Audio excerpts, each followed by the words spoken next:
یہی وجہ تھی کہ گریگور نے اتنی سفاکی سے اس قبیلے پر حملہ کیا اور ان لوگوں کو سنبھلنے کا موقع بالکل نہ مل سکا۔ ناظرین، اس حملے میں دکھایا جاتا ہے کہ گریگور سب سے پہلے عصمت خاتون کی بہن پر حملہ کرتا ہے اور اسے انتہائی شدید زخمی کر دیتا ہے۔ پھر اس کے بعد گریگور جو ہے امیر منصور پر حملہ کرتا ہے اور وہ اس کے شدید حملے میں انتہائی زخمی ہو جاتے ہیں، اور اس کے بعد پھر وہ عصمت خاتون پر حملہ کر دیتا ہے۔ حالانکہ عصمت خاتون بڑی بہادری سے مقابلہ کر رہی تھی اور انہوں نے کافی صلیبی سپاہیوں کو جہنم واصل کی۔ اس میں دکھایا جاتا ہے کہ عصمت خاتون انتہائی بہادری سے لڑ رہی تھی اور انہوں نے کافی بہترین طریقے سے مقابلہ کیا، لیکن آخر کار وہ بھی گریگور کے ہاتھوں شدید زخمی ہو گئیں۔ ابھی گریگور کا بوریلار قبیلے پر حملہ جاری تھا کہ اتنے میں سین تبدیل ہوتا ہے اور پھر دکھایا جاتا ہے کہ صلاح الدین اپنے محل میں موجود ہیں اور وہ صحتیاب ہونے کے بعد انتہائی حشاش نظر آ رہے ہیں اور بالکل تیار ہیں اسکلان پر حملہ کرنے کے لیے۔ ناظرین، سلطان صلاح الدین ایوبی کی صحتیابی کے فوراً بعد اسکلان پر حملہ کرنے کی آرڈر دینا، اور اس کی سب سے بڑی وجہ وہی یہی تھی کہ سریہ خاتون اسکلان میں قید تھی اور یہ بات انہیں بار بار کھائے جا رہی تھی، اور اسی وجہ سے انہوں نے اسکلان پر حملہ کرنے کی ٹھانی۔ پھر ناظرین دکھایا جاتا ہے کہ گریگور عصمت خاتون جو کہ زخمی ہو چکی تھی ان سے کہتا ہے کہ آخر کار تم نے سلطان نور الدین زنگی کا ساتھ دیا اور تمہارے بھائی نے سلطان صلاح الدین ایوبی کی جان بچائی، اس وجہ سے ہم نے تم پر حملہ کرنے کا فیصلہ کیا اور آخر کار ہم نے تم لوگوں کو تباہ و برباد کر دیا۔ آج تک کے لیے تمہارے لیے اتنا ہی سبق کافی ہے، اور یاد رکھو کہ میں تمہیں جان سے نہیں ماروں گا، نہ ہی تمہیں نہ ہی تمہاری بہن کو، اور ہاں میں ایک شخص کو یعنی امیر منصور کو اپنے ساتھ لیے جاتا ہوں جس کو میں بہت زیادہ زخمی کر چکا ہوں، اس کو بھی میں اپنے ساتھ لے کے جاتا ہوں تاکہ اس کا میں بعد میں استعمال کر سکوں، اور آئندہ کسی کی ہمت نہ ہو کہ وہ صلیبیوں کا ساتھ دینے سے انکار کرے۔ آج تک تمہیں اتنا بڑا سبق کسی نے نہیں دیا ہوگا۔ ناظرین، یہ کہنے کے بعد وہ امیر منصور کو اپنے ساتھ لے کے چلا جاتا ہے۔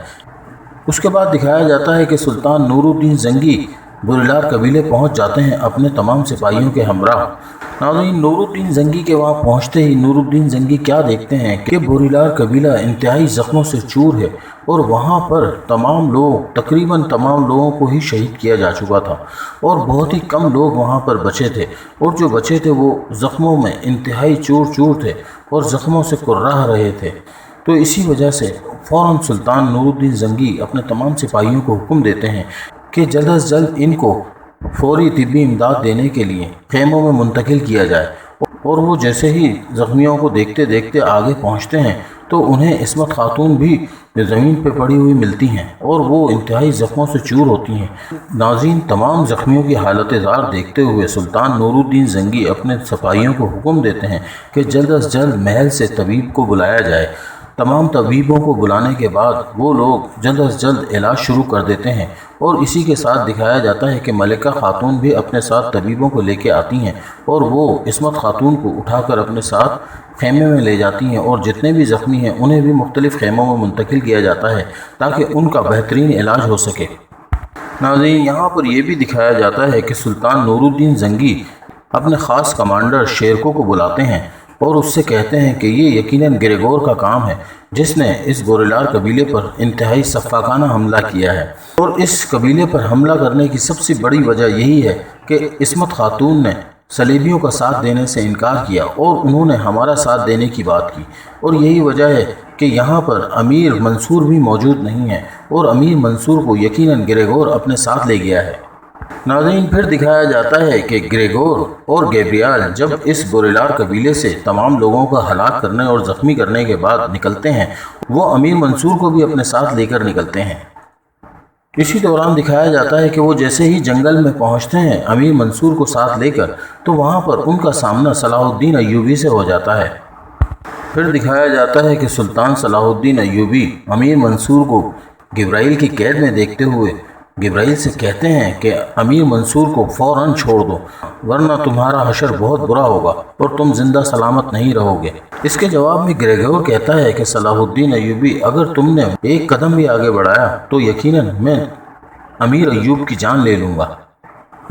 یہ سن کر صلاح الدین ایوبی انتہائی پریشان ہو جاتے ہیں اور اپنی جگہ پر رک جاتے ہیں، جبکہ امیر منصور صلاح الدین ایوبی سے کہتے ہیں کہ صلاح الدین تم میری بالکل پرواہ نہ کرو، کیونکہ ویسے بھی میں چند ساعتوں کا مہمان ہوں، اور تم بالکل گھبراؤ مت۔ یقیناً تم بالکل حق کے راستے پر تھے اور تم نے مجھ سے کافی دفعہ حق پر آنے کے کہا، لیکن میں اس وقت تمہاری بات بالکل نہ سمجھ سکا، لیکن اب سمجھتا ہوں کہ ہاں تم ہی حق پر ہو اور تمہاری تمام باتیں سچی تھیں۔ بس یہ یاد رکھنا کہ میری بیٹی اب تمہاری امان میں ہے اور تمہیں ہی اس کا خیال رکھنا ہے اور تمہیں ہی اس کی حفاظت کرنی ہے۔ آج سے میں اپنی بیٹی تمہارے سپرد کرتا ہوں اور میں یہ چاہتا ہوں کہ میں سکون سے اپنی جان دوں، اور یہ سوچتے ہوئے اور یہ بات جانتے ہوئے کہ اب تم میری بیٹی کا بھرپور خیال رکھو گے اور اس کو اس قید سے آزاد کراؤ گے۔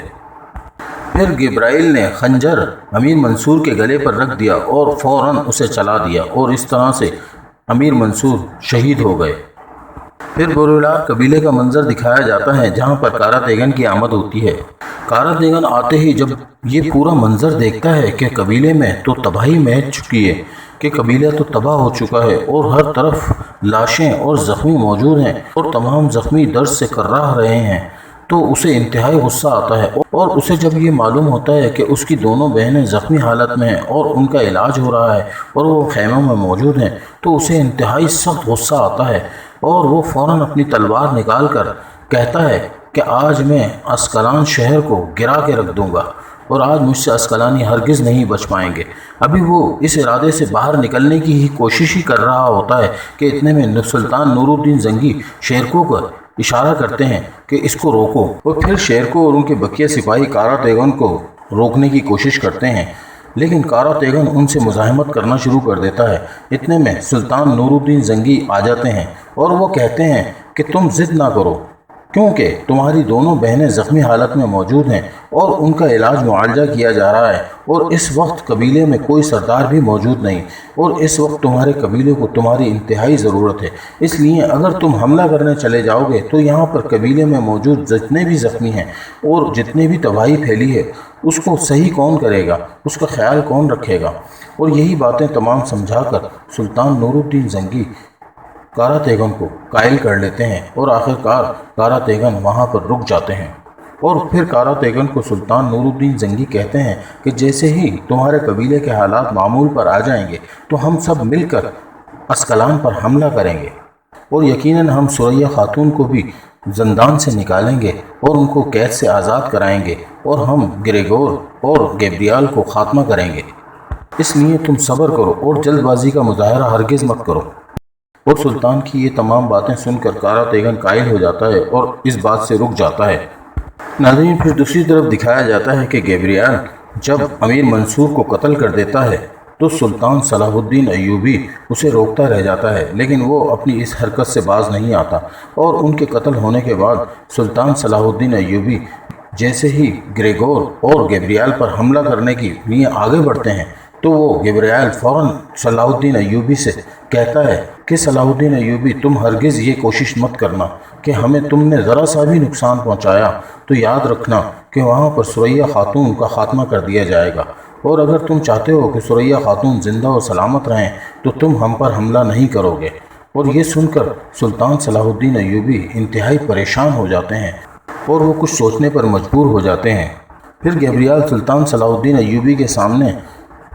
سریا خاتون کا دوپٹہ پھینک دیتا ہے، جس پر صلاح الدین ایوبی اور ان کے تمام ساتھی مشتعل ہو جاتے ہیں،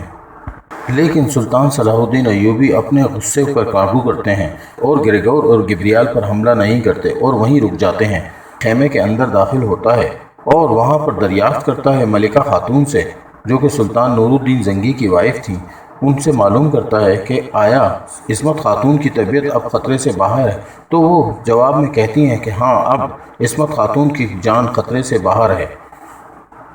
اور وہ اب صحتیابی کی طرف گامزن ہیں۔ یہ سن کر کارا تیغن انتہائی مطمئن اور خوش ہو جاتا ہے۔ تو ناظرین، آج کی قسط کا اختتام ہم یہیں پر کرتے ہیں۔ آپ سے درخواست ہے کہ ہمارے چینل کو لائک اور سبسکرائب ضرور کیجیے۔ بہت بہت شکریہ۔ السلام علیکم۔